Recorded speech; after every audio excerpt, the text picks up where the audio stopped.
I'm Reynaldo Piniella, and I'm a high arts critical breaks artist. So Arturo Schomburg is perhaps best known today for being the namesake of the New York Public Library's Center for Black Research on 135th Street in Harlem, New York. But his life was so vast and so broad, and I was kind of ashamed for not having discovered his work until 2 years ago.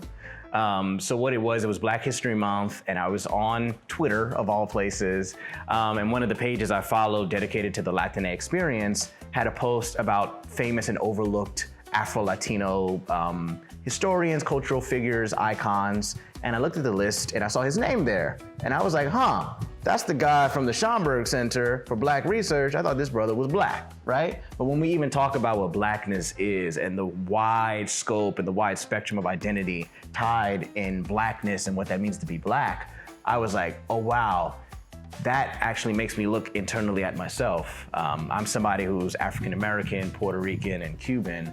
And so often in my life, I've had to sort of like switch hats, meaning in this space, I'm a Black person. In this space, I'm Puerto Rican or Cuban, as opposed to when I walk through the world, which is I'm just myself.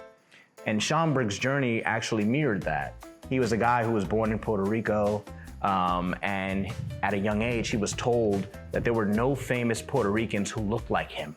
He was Afro-Puerto Rican. There wasn't even a term for that at that particular time. So Schomburg, as a young boy, was like, you know what, I'm gonna educate myself, leave the island of my birth, and venture to the United States to discover and preserve this history that they're saying doesn't exist.